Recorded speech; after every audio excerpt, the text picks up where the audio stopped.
Well, it's not as smooth as I hoped it would be. I was hoping for some more smooth air for you guys.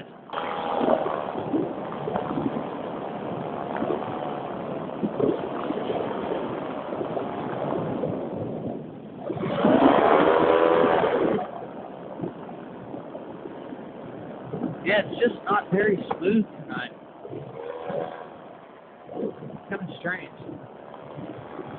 So, what I wanted to make this video about today is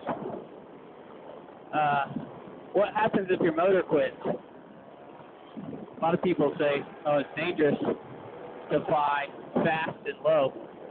And I say, yeah, to a certain extent. In one way, it's more dangerous, the risk of collapse.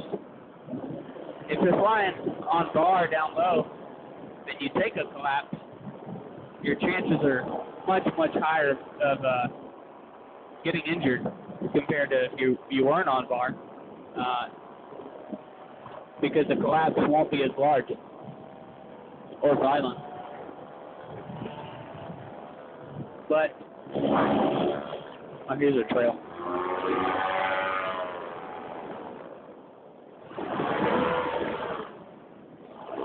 I'm not on bar right now. I'm trimmed on 6, a little less than halfway.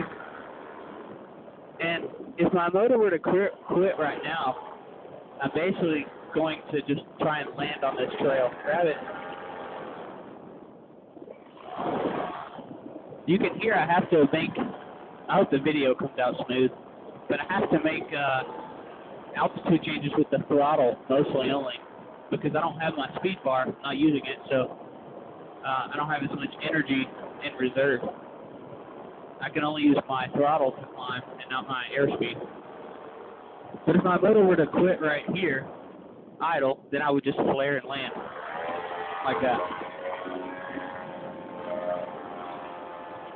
People say, well, if you're flying down low and fast and your motor quits, you're just going to drive it into the dirt.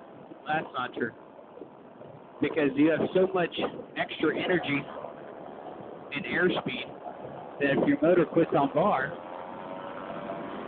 just like this, motor quits, I'm off bar, look how much I can climb. And then I can just bring it in and flare for landing.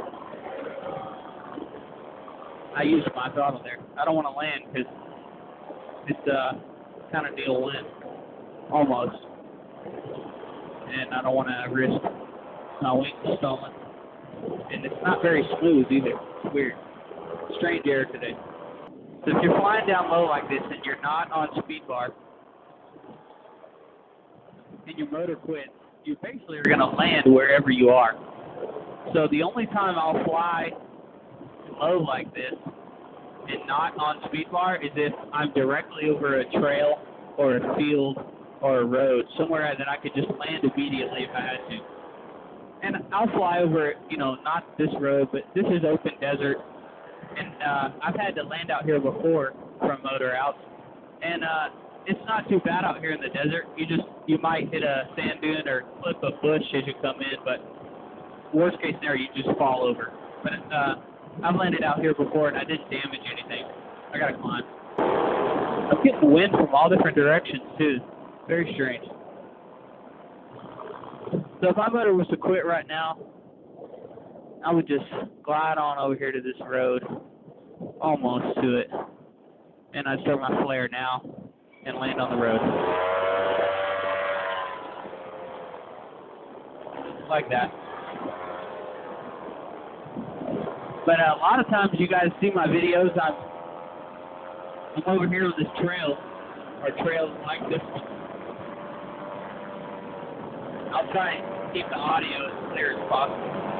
But I'm on this trail, I'm on full bar like this. I say, what happens if your engine quits? Well, if the motor quits, I come off bar, and then I would just land right here. Into the wind is best case scenario. Let me try it again. Full throttle. Almost full bar. Motor off. I can pull my bar in and still climb 20 feet. And then I could just flare and land. Even if I'm flying crosswind, there's a road up here. I'll demo one.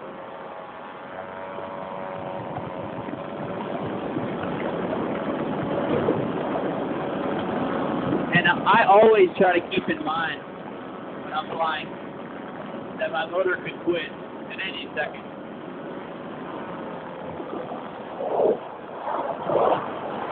Alright, so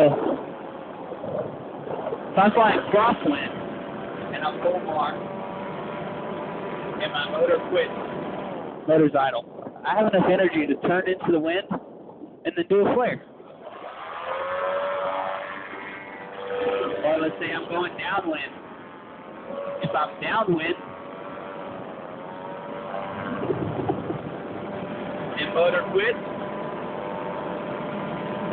idle, right turn, and I would flare here and land. I can almost turn back into the wind. Kind of like a quartering headwind. So, really, if you're flying down low, in my opinion, it's more safe to be on speed bar. Okay, in the right conditions, though. So, say it's smooth, generally smooth conditions, and you have a reflex wing that is safe to fly fast, and you use it correctly. If you're down low, flying on bar is the safest option because it gives you more options to do things. Versus if I'm just down low, if I'm just down here and my motor quits, I'm landing right here. But if I'm on bar and I'm over here, and my motor quits, motor's off, I can bring it in back over to the road and then flare and land. So I have a lot more options when I'm using the speed bar down low.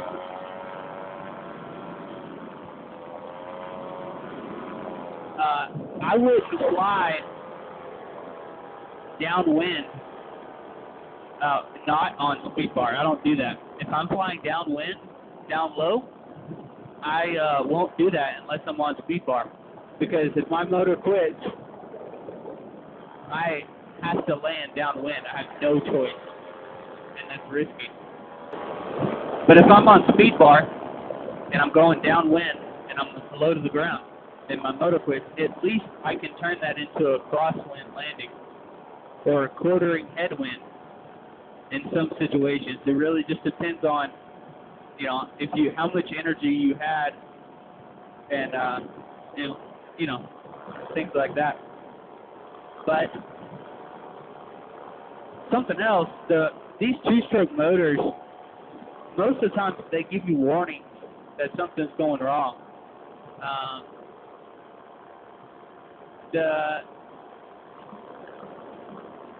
Most of these two-stroke, I burned up my Air Conception 130 motor. It ran lean on me, and it started running super weak on power. I just didn't have full throttle anymore, and so I anticipated a motor out. So I climbed up as high as I could with the power that I had, and I just climbed, so that my motor quit. So when I'm flying down low and I'm flying fast, it's as long as I'm still getting full throttle and I have fuel and the motor's running nice and strong, the chances of it just immediately stopping are very slim. But even if it does, I have enough energy in the speed bar to either gain 20 feet in altitude or change directions, at least 90 degrees with the energy that I have in the speed bar, so I can choose to land crosswind, or if I'm flying crosswind, I can land into the wind.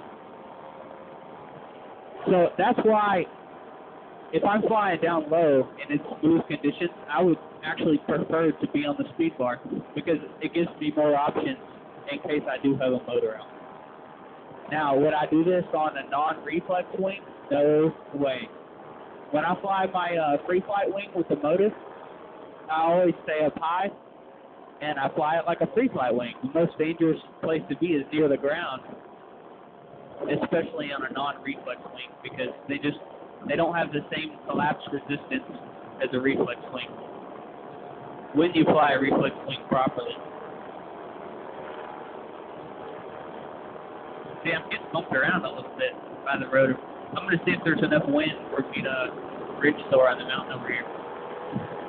Every time that you guys see a video of me and I'm flying full bar and I'm down low, I only do that in conditions that are what is called butter air. It's very smooth, where the wind speed is 2 miles an hour or less, and the air is just not moving at all. Because I don't want any rotor off any sand dunes or hills or anything to potentially collapse my wing. So I only do that in smooth conditions. And the other thing that it's hard to tell in videos, but and you only learn this from practice and experience.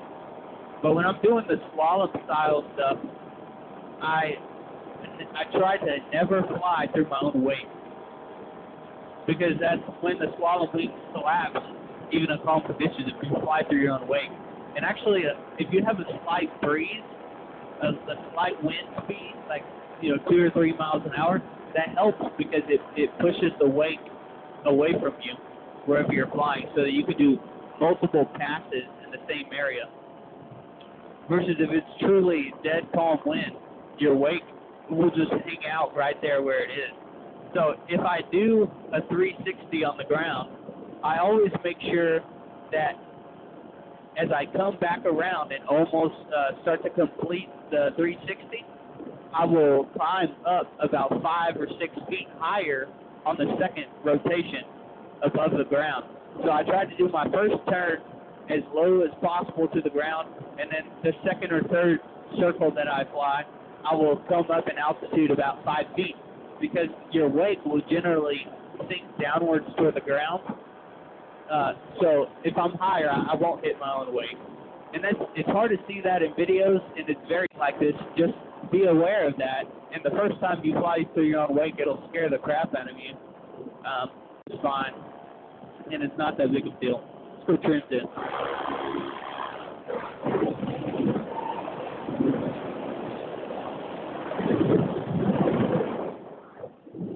Trims are in. All right, well, it's not windy over here. Maybe there's a slight breeze that was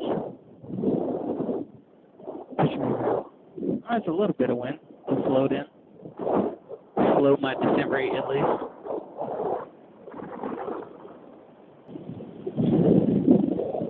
Yeah, so when you're flying on bar down low, it's actually, in my opinion, a little bit safer in calm conditions to have speed bar when you're down low, because it gives you more options and places to land. Whether that's gaining altitude and gliding a little bit further, or that's turning direction and landing into the wind if you were flying crosswind or something like that. And also, it takes a lot of practice to get good at using the speed bar. When you start to learn to use the speed bar to control your pitch, it's almost like learning to fly all over again. It's a third control, or actually a fourth control. You have your throttle, your 2 brake toggles, and then your speed bar. So it's an extra control that you have to learn to manage while you're flying. And some common mistakes you might make as you're learning is if you start descending in altitude and you want to come up, you may pull the brakes instead of releasing the speed bar. And the correct thing to do is to release the speed bar first and then use your brakes. The only thing you should use when you're on bar is your tip steering. And yeah, so be aware of that. If you start practicing flying slalom style, to only use your tip steering when you're on bar and don't pull the brakes. If you start descending in altitude, you'll want to release the bar first, and then start to use your brakes for turns or slowing down or tight turns. And it just takes practice. Start slow, start on an intermediate wing. The effect of a speed bar on an intermediate wing versus like one of these slalom wings is huge. You may only gain 5 feet with the speed bar if you release it on an intermediate wing, but with the slalom wing, if I'm into the wind and there's windy conditions, maybe even 50 feet. It just depends. Make sure you read your manual of your wing, because a lot of reflex wings require you to release the trims at least halfway or maybe even all the way before you can use a speed bar.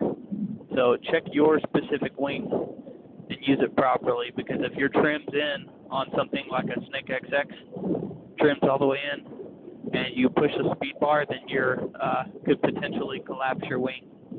So read your manual, understand it completely before you start playing around with speed bar.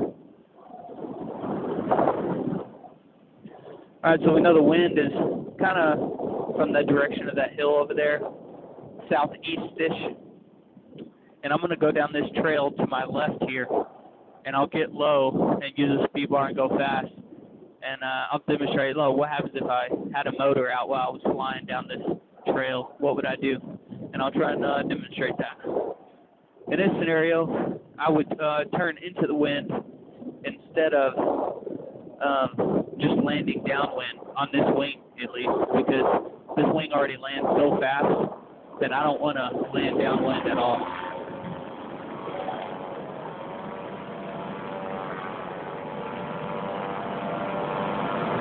So I'm flying down the trail, full bar, let it switch, oh crap, turn right here into the wind, and I would just set it down to these bushes.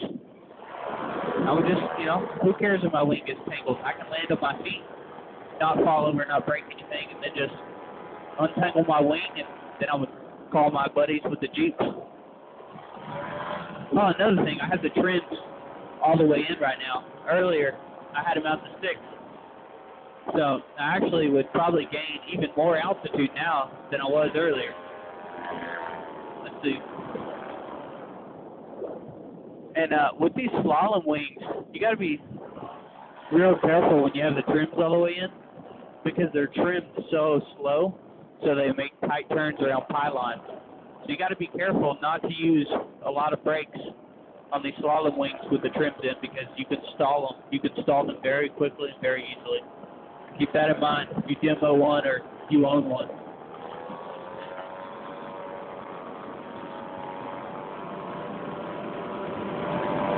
Motor out. Well, that was like 30 feet-ish. And then I would just gain airspeed, and then I would flare right here, boom. I used a little bit of throttle. I'm cheating. Just a little. Just to keep it a little bit more safe. But if I needed to save myself, I could. Alright, let's go to Red Sands. See what's going on. With the warp, I like the trims at 6. The second black line. It gives it a little bit of reflex. I've tested it by kiting and trying to pull collapses. A little bit of reflex to help me feel confident flying it hands off, but it's not flying very fast. So if something were to happen, I feel like I could recover the wing before it tosses me into it. I don't know if you guys can see how I'm adjusting the trims, but on the Hadron XX and the Warp, the trims are under a lot of tension. So you have to, what I prefer to do is to hold the trimmer while I release the buckle, and I do it like this. So I grab the trimmer like this in my index finger and my thumb, and then I release the buckle with like my ring finger. I can release it and I can let it out, or I can pull it in wherever I want. I'll push it, I'll let it out while I keep tension on it, and I'll pull it back into where I want. Just a little tip in case you guys fly this wing or the Hadron XX, very similar style. Oh, that brings me to the topic of speed bar again. If you're flying down low and all of a sudden you see a set of power lines, I'll try and demonstrate. I'm on bar. I'll use the pole for reference. And I'm like, oh crap, power lines. Boom. Now I'm higher than the power lines and I can cross over. If you're not on speed bar, you're just hoping that your motor has enough thrust or that you have enough distance that you can turn around prior to getting to the speed bar. Prior to getting to the power line. But if you're on bar and all of a sudden you see an obstacle. It doesn't have to be power lines. It could be a bush or a stick. There's a lot of tall sticks that stick out of the ground here in the desert, and I've been flying low before and didn't see them till the last second. But if I'm on speed bar, I just boom, I pull my feet in and I climb right over it. Let's do it again. I'm flying fast, full bar. Like, oh crap, power line. Boom. I'm already higher than the power line. And that only took maybe, I don't know, less than 50 feet for me to gain enough altitude to clear the power line. Something to keep in mind. Oh, there's a helicopter underneath me. Sheesh, can you guys see that?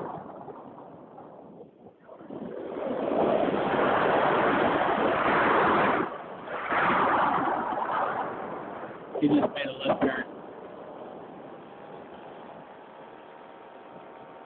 Helicopter's right in front of me is white. Keep an eye on him. So burial. Another one. Another one. Big wing over. And one, two.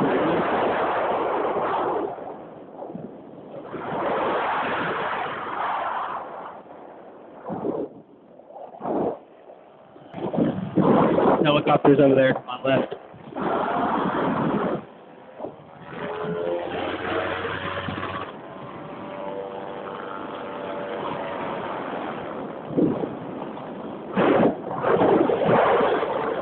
Hey guys, that's another thing you can use speed bar for.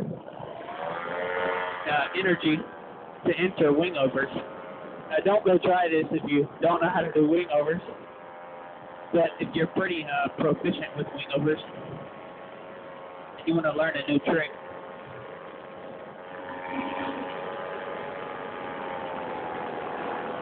checking out the helicopter. He's good. I'm also staying a little bit high so I can stay above his rotor wash. I don't want to fly into his rotor wash.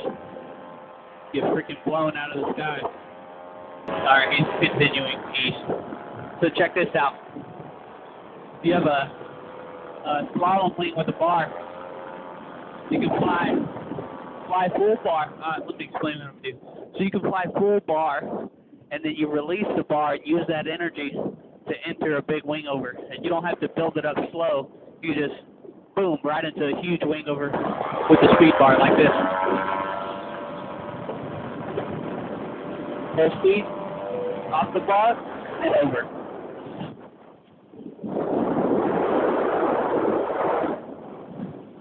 Do it again, speed bar, off the bar, and over.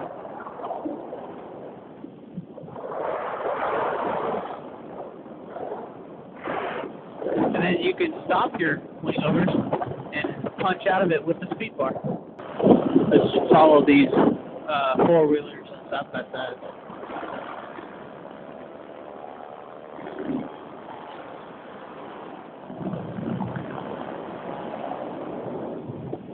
See what they're up to.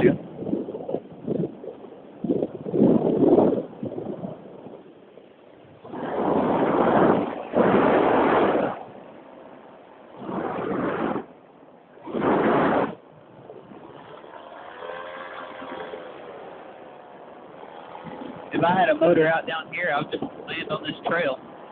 I hope you guys enjoy the video. If you have any more questions or concerns, don't be afraid to comment. Let me know what you want to know. I'll do my best to either reply to your comments or make a video about it if it's a little bit more detailed and requires a video. I'm going to head back home. It's a little bit cold, and I'm tired. I had to get up early this morning. Thanks for watching, and see you guys later. Don't forget to check out the Paramotor podcast this coming week. we should have Tucker Gott on the show. Hopefully he can make it, and we can bug him with some questions. Thanks for watching, and I'll see you guys later.